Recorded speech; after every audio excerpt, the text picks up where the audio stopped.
You're listening to Soundside. I'm Gabriel Spitzer, in for the vacationing Libby Denkmann. Speaking of enriching one's life and existence by engaging in fulfilling activities outside the work environment, here is Soundside producer Jason Megatron Burrows with all the cool stuff that you can do this weekend. Thank you, Gabriel, and welcome to this week's Weekend Warmup. Let's begin with a summer tradition in Seattle, Seafair. Every year, Seafair smacks the Puget Sound in the face with a ton of events, and this weekend we are kicking things off with the Torchlight Run and Parade. The Torchlight Run is a 5K that kicks off at 6 p.m. on Saturday that leads participants along Seattle's waterfront, starting and ending at Pier 62. Once you finish the run, you can stick around to watch the Torchlight Parade. This year's theme is Light Up the Night, with illuminated floats and glowing displays. And for the first time ever, the parade route runs along the waterfront on Alaskan Way from Broad Street to Yesler. You can even reserve seats to watch the parade on the waterfront overlook walkway, or you could hop in one of the gondolas of the Great Wheel. Great view from up there. The Torchlight Parade is always a fun way to kick off Seafair season, and it runs from 7:30 to 10 on Saturday evening. The other enormous event happening in Seattle this weekend is, of course, the Bite of Seattle. I live 2 blocks away from Seattle Center, and let me tell you, my body is ready. This year's Bite is huge, with food vendors lining the routes from Mopop to Climate Pledge Arena and from Pacific Science Center to the Seattle Rep. There are over 300 different vendors offering everything from barbecue and boba to custom hula hoops and wearable dragons. Maybe don't eat the hula hoops, by the way. On top of Fisher Pavilion, the Bite Cooks will present live cooking demonstrations and competitions, while 3 different stages provide musical accompaniment to the Bacchanalia. Yes, I said Bacchanalia. There are 3 beer gardens. Now, organizers highly recommend using public transit or alternative means of transportation to get to and from Seattle Center, and as someone who lives in the neighborhood, parking is always at a premium. The garages are expensive, and enforcement of residential zones always ticks up, so be careful because those tickets are pricey now. The Bite of Seattle begins at 10 a.m. on Friday and ends at 8 p.m. on Sunday.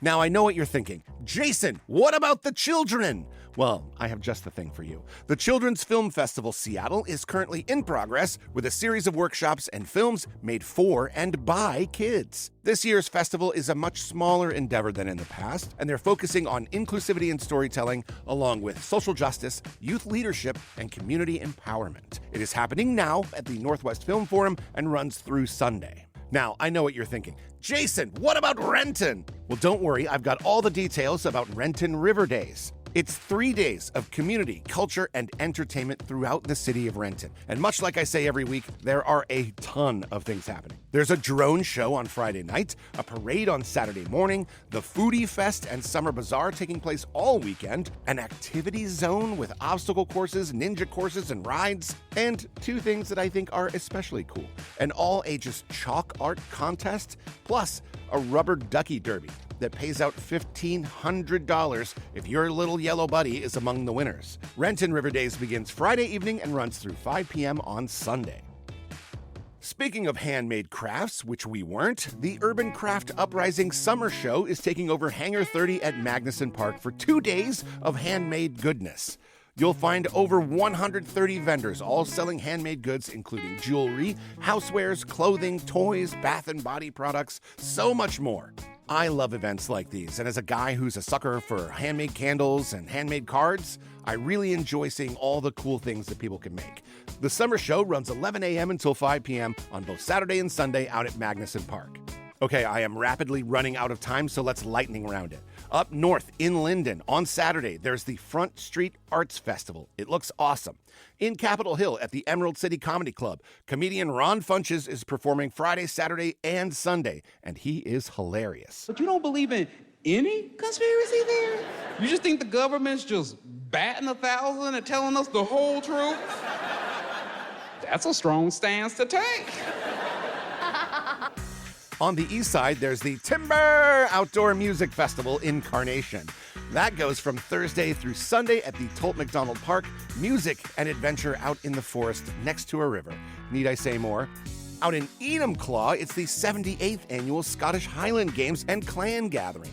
It's caber tossing and stone throwing, food and drinks, bagpipes and drums. It's a full weekend of events starting Friday afternoon and running through Sunday. And that is it. As usual, we will have links to all of these events at kuow.org/soundside. You can find even more events by checking out KUOW's podcast, Meet Me Here.